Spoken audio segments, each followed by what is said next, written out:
Hey guys, how's it going? I wanted to let you guys know this set of videos will be a two-parter. It's going to be basically a day in the life. This is going to be from start to finish, what a really busy day can look like in this business. So I'm going to start the video now, and you can kind of get a look at or get to see what exactly goes on, what exactly I do on a busy day. And then we'll talk a little bit about some other things as well. But anyway, enjoy these two videos, and I'll see you in the next one. How's it going, everybody? It's Sean with Carpet Cleaner Training. I just wanted to talk to you guys a little bit about money and running the business. I remember when I first got in business, I didn't know anything about running a business, about what to do with the money, about how to deal with expenses, about accounting, nothing. I mean, I was, I don't know, 20 years old. I even had a business before that, maybe 18, in college, and I didn't know anything about business. I was taking business classes. By the way, business classes don't teach you hardly anything of what you need to know to run a business. But what I wanted to talk to you guys a little bit about was when you start making your first little bit of money, you're going to get excited about these little wins, about, oh man, I made 300 bucks in a couple hours today, and you're going to be excited. You're going to be over the moon about these first little wins, about making better money than you thought was possible. Maybe you didn't go to college, maybe you're young and you didn't think, all your friends are making, less than $100 a day, and you're here making $300, $400, $500 per job, and you're excited. And I want you to be excited. I don't want you to put a damper on that, but you're going to have to rein in what you want to do. You're going to have to put it in perspective, because what will happen is you're getting all excited, and you're going out, and maybe you're married, you're treating your wife to dinner every night, and you're going out with your buddies, or you're partying, and you're buying things, and you think, well, I can afford a new car because I'm making $500 a day. And you're looking at that at the end of the month and say, man, that's a ton of money. It's more money than I've ever made, because you're used to flipping burgers for $8-9 an hour or less, and making less than $100 a day, and now you made your first $500 day, and you're over the moon, and all you care about right now is spending that money. But you're going to have to rein it in and make sure that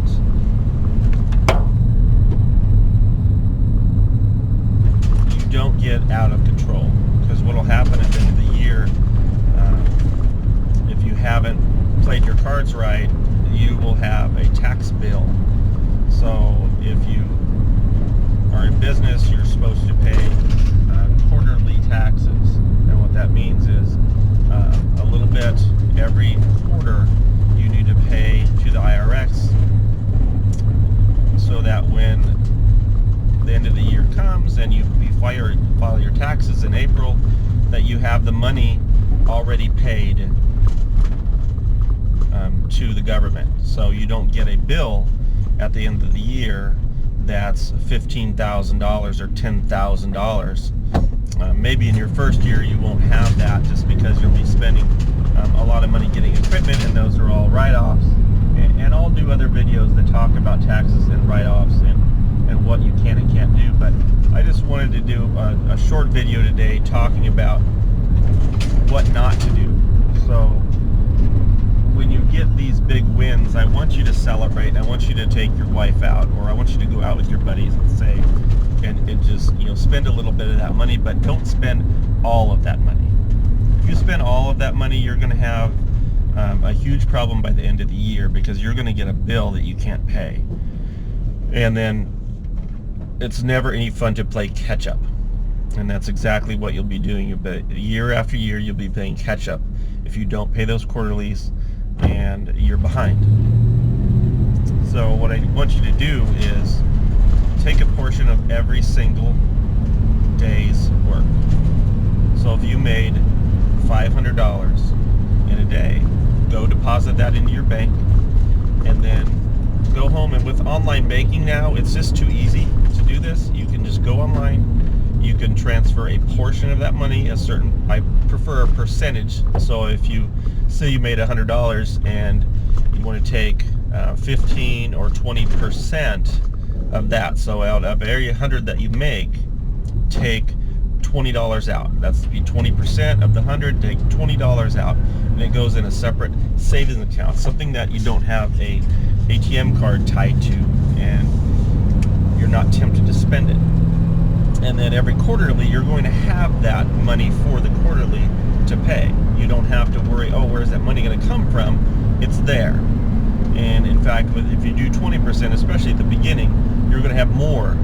You're going to have an overabundance of that. So you'll pay a certain amount to taxes, and what's left over, use that for equipment, use that for saving for a new vehicle or a second vehicle. You know, you're going to have options if you have that money available, where if it's not available, your options are really limited, and you're going to always feel like you're spinning your wheels. All the money I've made is gone. I feel like I'm not making anything, when really you're making good money. You're just blowing it all. So you need to get in the mindset of, I'm a business owner.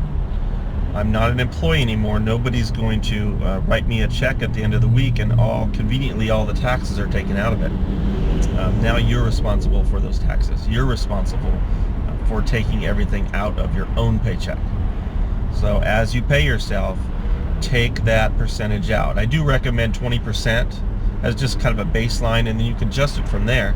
If you need more, you need less. Or say you want to say you want to go on a vacation with your family. Well, put 30% in. And then by the end of the year, after you've paid all those taxes, you're going to have a portion of money that's left over. So that's your vacation money. That's your new car money. That is your college tuition for your kids. That is I'm going to go take my buddies on a trip. I don't care what it is, but you're going to have to make sure that you save that portion. I would say 20%. Just do your deposit, go online, say 20% of this is going into that other account, transfer it over, and you're done.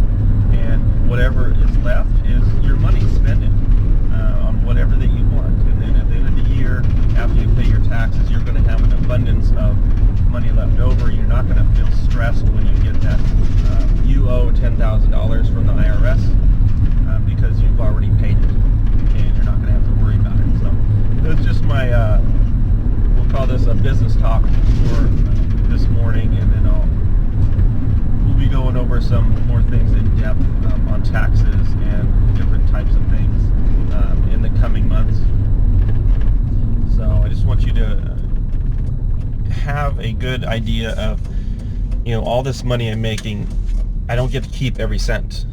Because remember, when you got a paycheck, when you were working for an employer, you didn't keep everything that you made.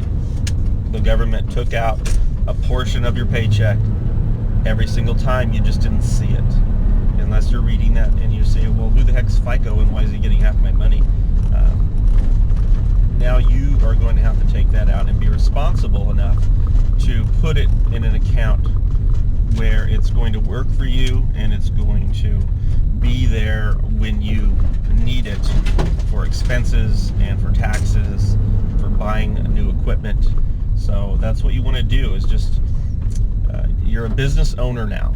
So now it's time to act like a business owner, and as an owner we have to do these things that we don't want to do. I don't want to give half my money to the government, but it's not half, but it's a lot. So when you're working for 3 months to give it to Uncle Sam, it hurts a little bit. So make it hurt a little less by saving it throughout the year, rather than trying to come up with $10,000 in a month. And that's no fun. We're here at a rental home for one of my clients, and We're going to take a look at it real quick, and we'll get started and do a little bit of cleaning today.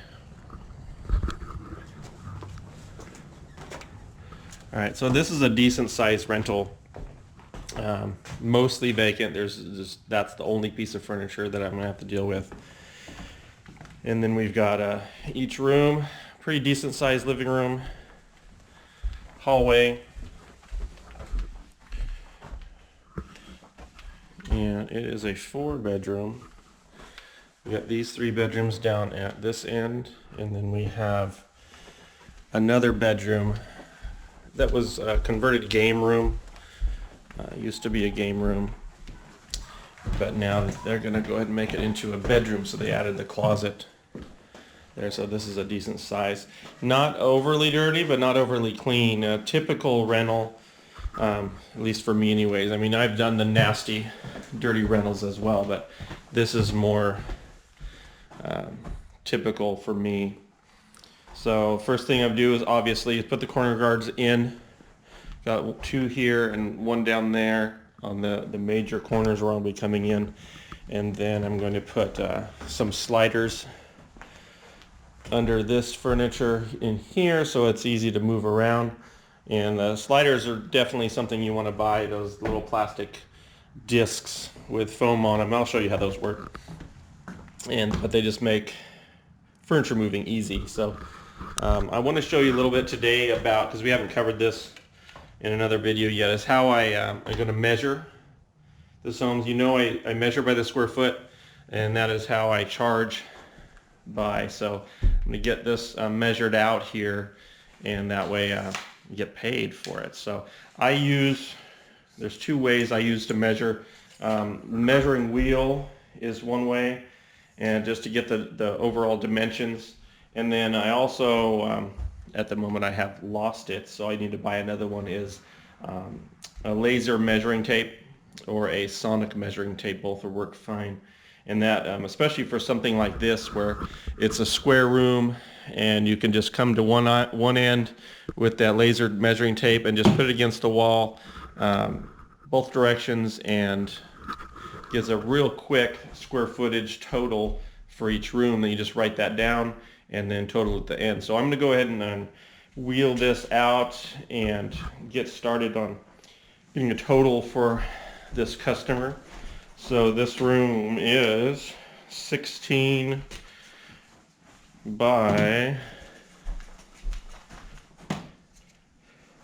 12. So all you gotta do is put 16 by 12, calculate that out for the square footage, and gives you a total square footage for this room. So I'm going to go through the house, and then I'll meet you back here in a minute when I'm all done measuring. We'll go over how I'm going to bill for this job.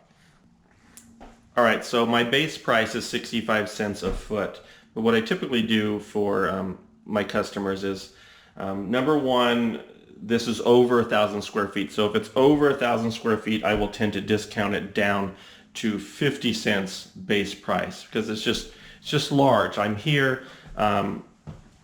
I don't have to go 2-3 different places to get my money today. I can do it all in one spot. So if it's over 1,000 square feet, I discount it down to 15 cents. Now for this customer in particular, because she has 3 rentals and her home, which she cleans 2 to 3 times a year. So she's in excess of over $1,000 a year where she's paying me. So I discount her an additional bit. So on this job, this is what it breaks down as. So you've got the 1,095 square feet. That would put that price at $547. I've discounted her an additional $97. It brings her total to $450 for this house. So I'm charging $450 for this home, and what I want you guys to think about is, what does that mean to you? An extra $450 in your pocket at the end of a day. Now consider this isn't the whole day's work. I'm going to show you a different job a little bit later on where I'm also doing today. So I'm going to make the $450 on this, and then we'll measure that next job and we'll see what we're going to make on that job. So this is what I want to show you today, is what's possible on a typical day. If you have 5 or 6 days lined up like this, what's your month going to look like when it's all said and done? How much are you going to make? So let's get started here. I want to get started working because I have a long day, and I've got everything all lined up already. So my hoses are out, my scrubber's out, machine's ready to go. So I'm going to start the machine in a second here, and I'm going to get started vacuuming, and then we will get to work. So I will be with you back each step of the way. So I will be right back. I'm going to get started vacuuming. All right, so we got here these sliders. Just put them under those feet, and actually these feet have wheels in the front, so I don't worry about those. Just put them on the back. Now you can get these anywhere. Home Depot, Lowe's, Harbor Freight even has them, but Harbor Freights are a little less slippery, so I would prefer the Home Depot, Lowe's. And then when you get them on here, it's just a matter of, kick it with one leg and you're moving the whole thing. So get a whole grip of those. Make sure you have a bunch, because you may get into a house where you have 9 million pieces of furniture to slide around. So get them on everything before you start the job, and that way makes your job a whole lot easier.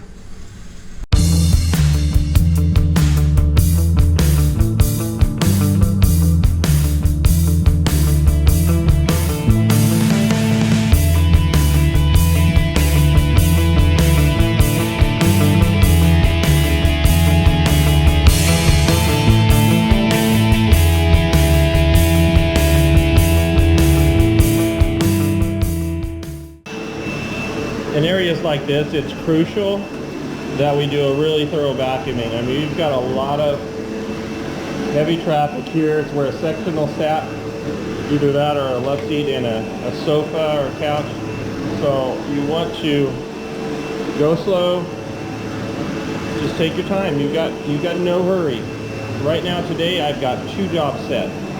One in the morning and one in the afternoon. So I am not hurried or rushed to get to my next job. I have plenty of time to get this done and get it done right. So this is what you owe to your customers. You don't want to schedule 5 jobs in a day. You get to this one and, oh man, I got to get this done in 2.5 hours. I got to hurry. And then what's going to happen is you're going to want to start skipping steps. So, oh well, let me just spray the traffic lanes instead of everywhere, and let me skip the scrubbing. I know I can get it clean without scrubbing.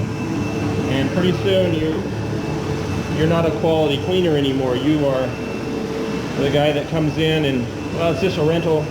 I can just blow through it real quick and get to my next job. Or you can treat everyone the same, even if you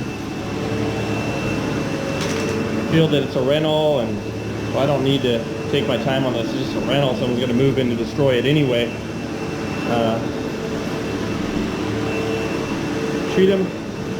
Treat each customer, each house, as if it was the most important house you cleaned. And doing it that way, you will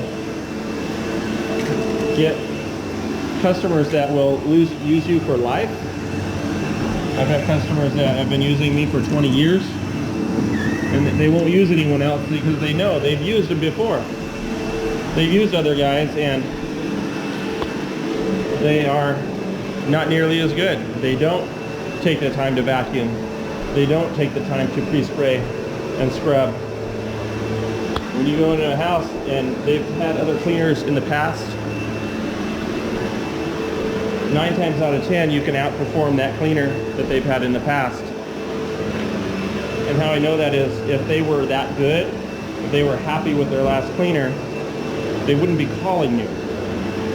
You got the call because they weren't happy with their last cleaner. So all you have to do is outperform the last guy that was there. If you can do that, you've got a customer for life, especially if you're a higher priced cleaner, because they're going to associate that better job with a higher price. So when you come in and you tell them, like this job is $450, and that's discounted, you tell them it's this much, and they ask, well, why? Last guy only charged me $200. Yes, ma'am, I understand that, but you can't rate all cleanings the same. You're comparing apples with oranges. You got to make sure that you're comparing each cleaner to the same. My cleaning is not the same cleaning as what you've experienced in the past. So, and it's going to be better. You're going to be happier with my cleaning. And tell you what, if you're not happy with my cleaning, if you don't feel that it's the best cleaning you've ever had, I'll shake your hand and walk away, and you don't have to pay me. And that kind of guarantee goes a long way, because nobody gives away things anymore. So if you have a customer that's had 10 cleaners in the past and they've all done a mediocre job, you come in and do your normal job, which happens to be the normal job that you're going to do if you follow the steps that I show you. You do that kind of job, you're going to outperform them by a lot, not just by a little bit. They're going to look like they didn't even clean if you do it like this.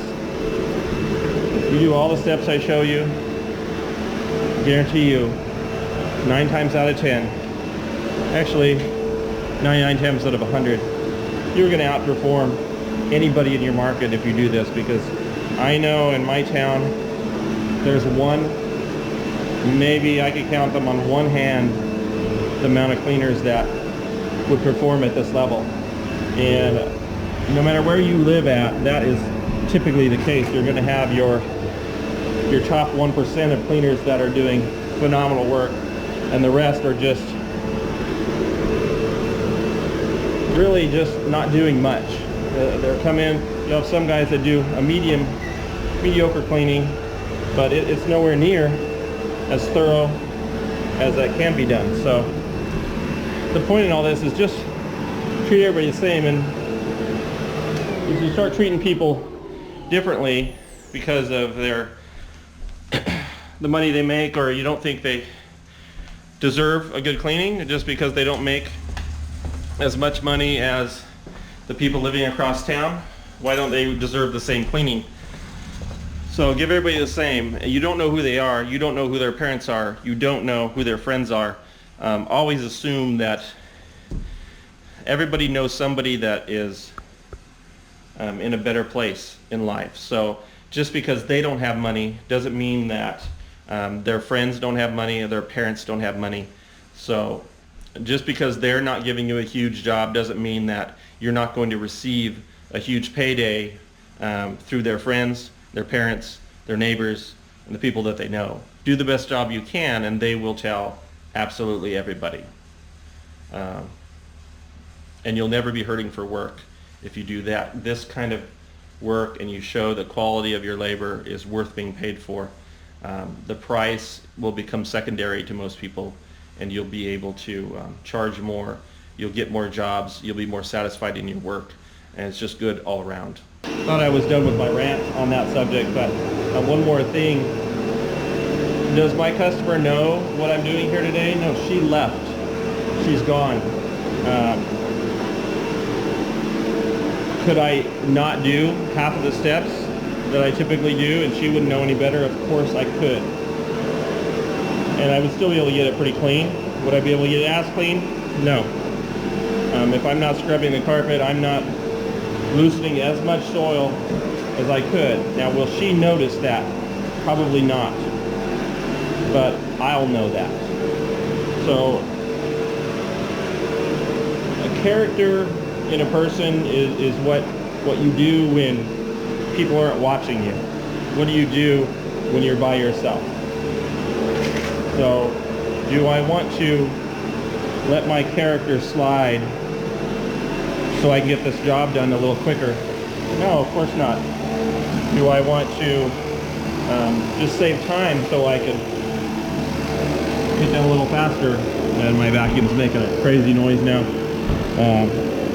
No, just have good character.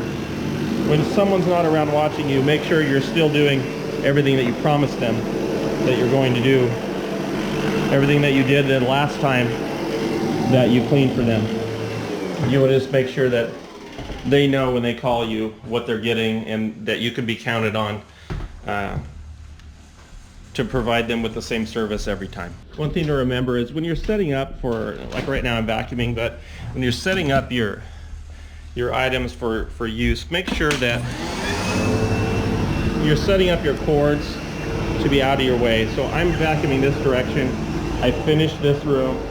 Keep your cords out of your way when you set up for each step. That way I can go straight through this whole house and I don't have to worry about having to run into cords, having to trip over them, having to constantly move them. So when you're setting up, be thoughtful about how I'm going to set up to clean this house. Oh, and I forgot to mention, when I do measure, I don't measure closets. That's completely up to you. If you want to add a little bit more to the job, you can measure closets if you'd like. I don't measure closets when I measure, so it's just something that I've never done. I figured it sounds good when I tell the customer, well, I'm not charging you for your closet, so if you want to leave them open, I'm happy to go into the closet and clean it. They're happy with that. They don't have to pay for it, and I'm still making, well, $450 on this job, so I'm not worried about a few closets that I have to do. And one other thing with vacuuming is make sure you get anywhere where you can't get with your vacuum, make sure you get that with the hand tool. All right, I'll be back in a little bit when I'm spraying the carpet down with the pre-spray. All right, so I'm all vacuumed and I'm going to come out here and get ready to start mixing pre-spray. One thing I wanted to show you, the machine's been running, so everything's nice and hot. I recommend getting one of these. Just make it up yourself. It's just a valve on an elbow hooked into your hot water, and what that's going to give you is when you're ready to pre-spray, you just turn that valve on. You can mix your pre-spray. You have everything right here. You don't have to go in the customer's house and mix your pre-spray. So this works fantastic. Your local supplier could also make one too if you don't have an extra piece of hose. That's all it is, an extra piece of hose with a valve. Pulls hot water right out of your machine. So just a little note on that. Hey, real quick, when you're routing your hoses, make sure you keep them off the lawn. A hot truck mount will burn a streak in that lawn in no time, so make sure you keep it there. If you're pulling your hoses inside, make sure you put something there at the corner to help alleviate it from just popping up onto the lawn. Don't ruin your customer's lawn. So I'm ready to spray right now, so we go in here and let's get busy spraying. I typically spray about 400 psi. You can spray lighter than that, but I like the pattern it shoots at 400.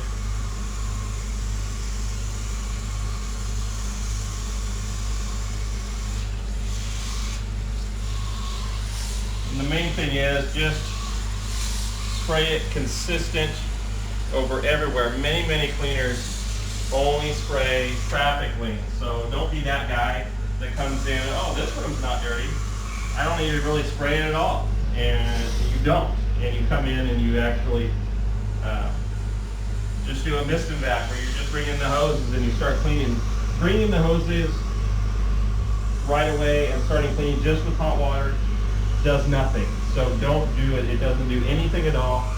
You're not even pulling off the first layer of soil off of the carpet. So make sure you spray even layer everywhere. If it's dirty, spray it more.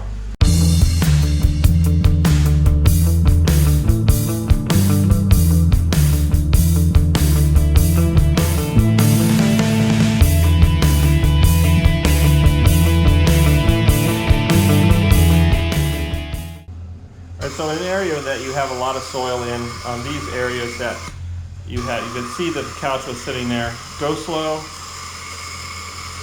and get it good and damp. You don't want to get to this area and have it not clean up well. Now I'm actually going to do another treatment as well on this before I even start cleaning it. So I did it in another video where I actually put a little bit of my powder, and I'm using the cleanse from Clean Right on this job as well, and I did boost it a little bit.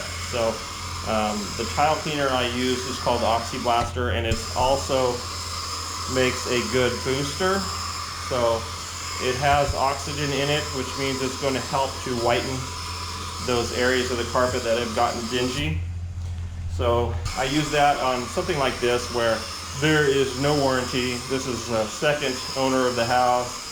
No, it's a rental. Nobody is keeping the warranty in this carpet. So feel free on these kind of areas or this kind of homes to boost your product a little bit, make it a little bit stronger. Typically you want a product of 10 if it's a stain resist carpet, but if it's not under warranty and it's hammered, well, this area is pretty dirty, so boost it, make it a little bit higher than a 10, and it'll clean up better. You won't have to work so hard at trying to get it clean. And you already have it in your van, so take advantage of the items that you have in your van. Use everything you have to make your carpets that you're cleaning turn out awesome. So use everything you've got in your van. Use your tile cleaners, use your boosters, use every spotter that you have if need be to make sure every single part of this carpet looks as good as it possibly can. All right, so I'm going to finish spraying this house and I will be back to show you what I'm going to do with the scrubbing and to treat these other areas a little bit with a little bit of heavier dose. All right, so what I'm doing here on these areas is I'm going to take a little bit, and this is just the powder straight out of the container of my Clean Right Cleanse, and just I'm putting a layer of the powder directly on these really, really bad areas. And what that's going to do, that's going to boost the pH and the effectiveness of this particular spot. It takes a little bit more, and I'm just going to sprinkle it.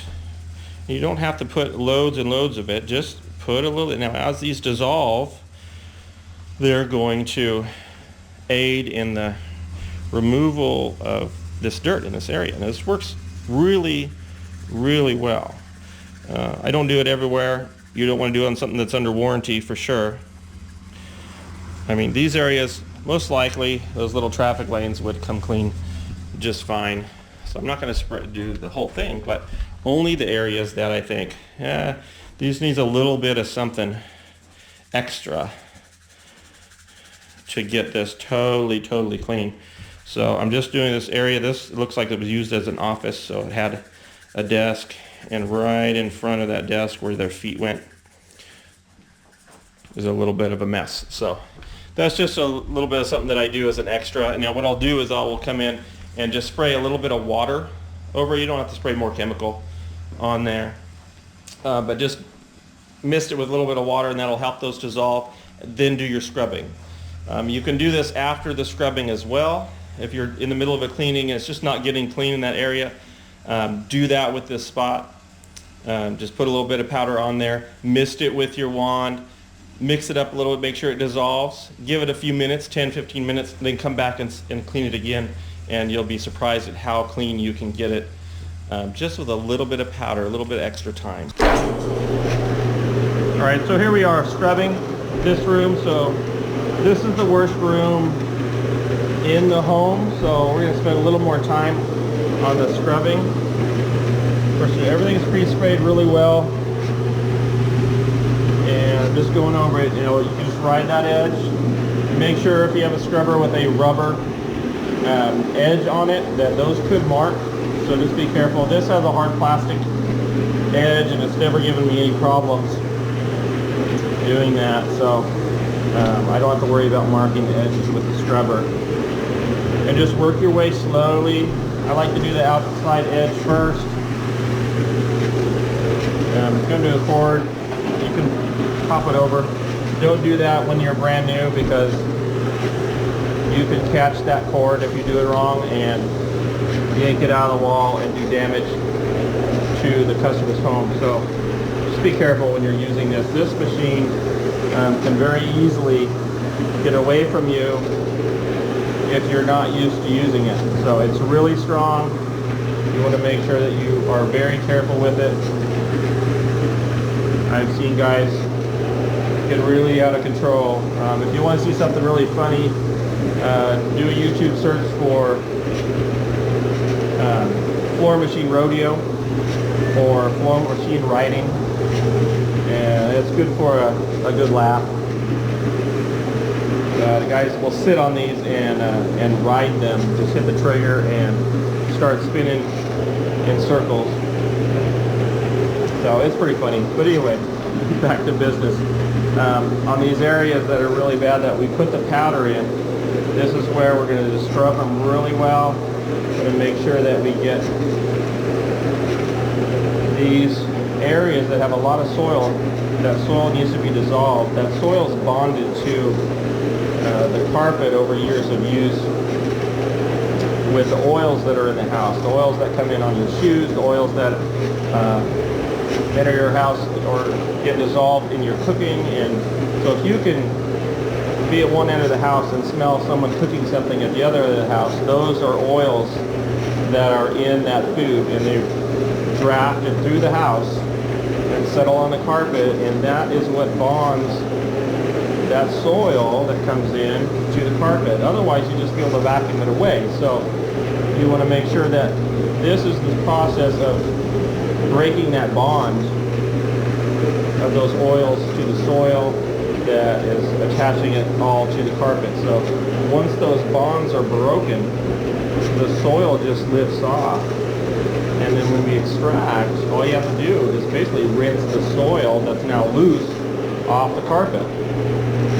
So that's basically what you're doing. They're paying you not to remove soil. They'd be able to do that if it wasn't bonded. They're paying you to remove the oil that's bonding that soil to the carpet. Once that oil is removed, it's a matter of easily just rinsing that out. Now, I'm assuming that these areas, some of these areas here that are really bad, are going to have some staining. And keep in mind, it's a fabric. So if you have a 10-year-old t-shirt, you throw it in the wash with a new t-shirt, is it going to be as clean as a new t-shirt? Of course not. So your customer needs to understand that too, and that's a good way to explain it. If you have a new t-shirt, it's not going to look like an old t-shirt. If you have an old t-shirt, it's not going to look like a new t-shirt. So don't expect it to. Give your customers proper expectations. Don't come in and say, oh, I make this look brand new again. You're not going to make it look brand new. It's got wear, it's got staining, it's got those areas that aren't going to come 100% clean. It's not going to look like a new carpet again. It's going to look clean, but don't make them think that it's going to be brand new again, because it's not. Give them proper expectations when you go in and you're talking about the job. Let them know that, hey, this area is going to look a whole lot better. I won't be able to make it look 100% because these areas are worn. They've got a wear pattern on them, and they have possibly some staining from years and years of soil. But you can get them clean. And then same thing in here, just ride that edge, go all the way in, and come around, and then ride the edge back. What I would like to see you guys do is practice with this machine, either in your own home or find an area that's big that you can learn how it works, how it moves, what it feels like, so you don't make a mistake in your customer. So we put a hole in the wall, and then that just costs you more money.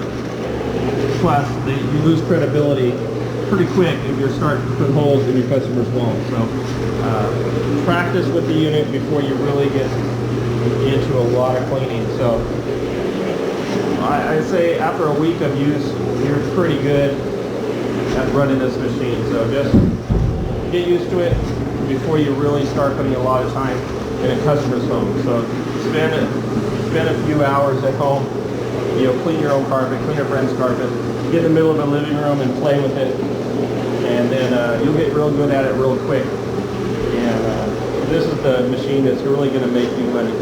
This really makes things look good. So, and the customer's never seen it before because nobody else uses it. So I'm going to finish scrubbing everything, and I will be back shortly to start the extraction. So when I set up to do a longer house like this, where it's got that long hallway, I always do this. I will start right here, and I'll clean this hallway first.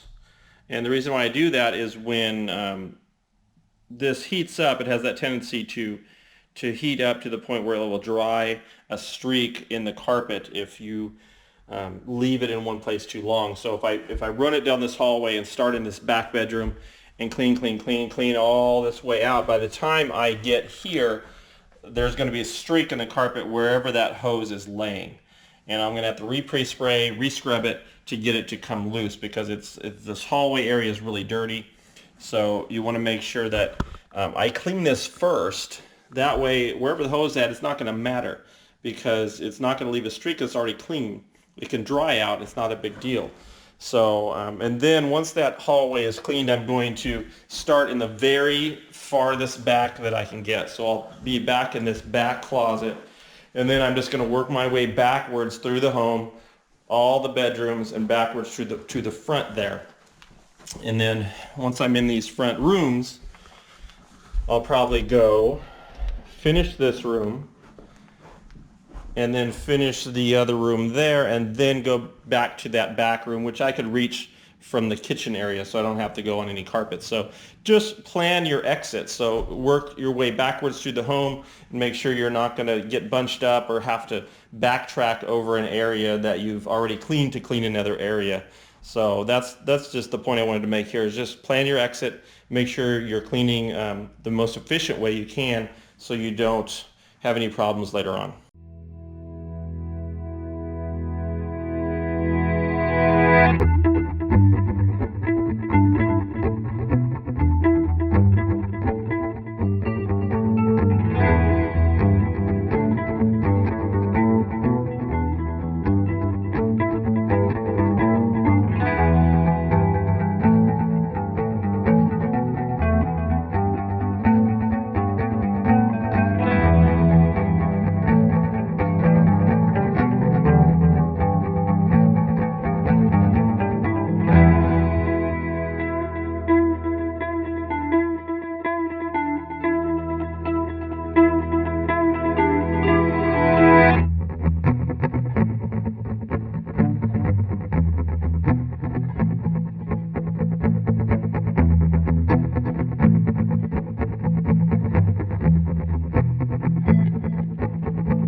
This is what you hope that all your areas will look like, especially if a customer's watching.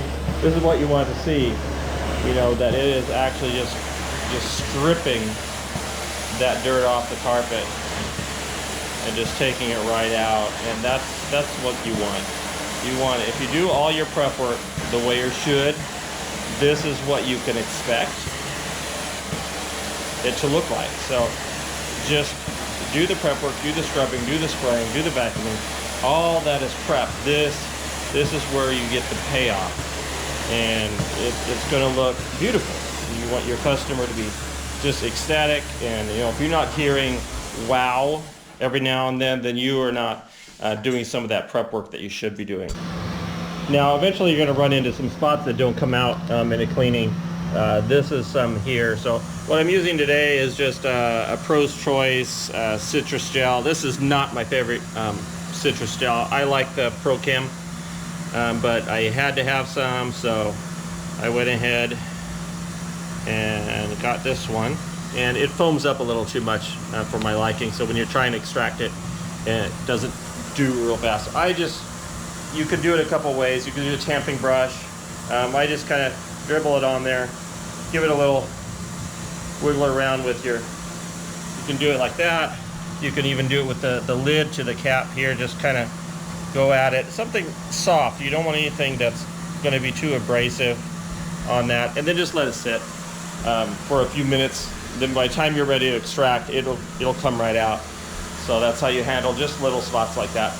All right, so we are all set, ready to start grooming here. As the last step, I'm going to open some windows.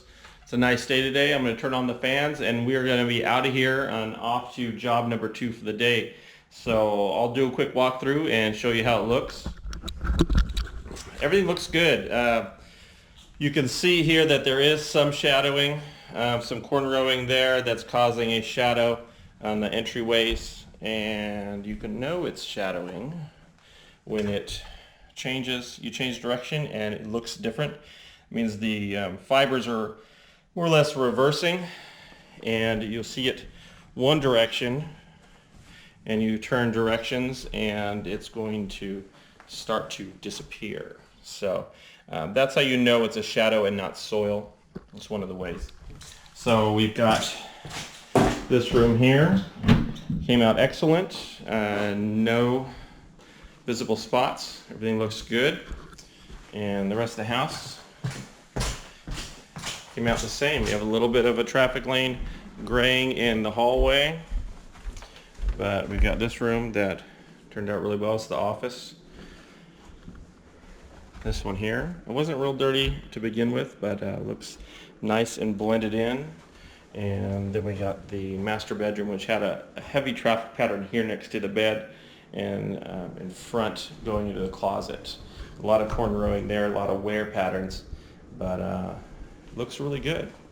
So I'm going to wrap things up here, open all the windows, turn on the fans, and I'm going to be off. So I'll catch up with you on part number 2 of this day in the life series and show you what I do on a daily basis. One thing about opening windows, I don't typically open them in the front of the house, at least not when I'm going to be leaving. I'll open them during the cleaning, and then as I am leaving, I will close the windows in the front of the house, and then ask your customer, if they're not going to be here, if you can leave them open in the back. You don't want to advertise that nobody's home and the windows are open for just anybody to come in. So these inside or backyard windows I open up, bathroom windows. And one more thing on this is, if, like right now it's about 85 degrees, dry as could be outside, this will help you to dry carpet. If it's raining outside or cold, you'll want to turn heat on and crack a couple of windows, like one at each end of the house. And that's all you want to do, and get the heat as high up as comfortable for the client. Just let them know, keep that, and when I say it, crack them, I mean about like that. So don't open them any more than about an inch, and just leave them like that. What that'll do is it will allow the carpet to start evaporating moisture out. It will bring the humidity level up in the home, and then as that humidity rises, even if it's raining outside, it'll get to a point where the humidity is higher than it is outside, and that humidity will exit the house through that open window. And you can get the humidity higher because the relative humidity is by the heat. You bring that heat up inside the home, it's cooler outside, and that humidity will exit and go from the highest concentration in the house to the lowest concentration outside. Even though it's raining, your humidity, your relative humidity is higher inside because that heat will allow more moisture to be held in the air. So when it's raining, open the windows just a crack, turn the heat up. If it's a nice day like it is now, 85 degrees, open everything up and let it air out. And that's about it.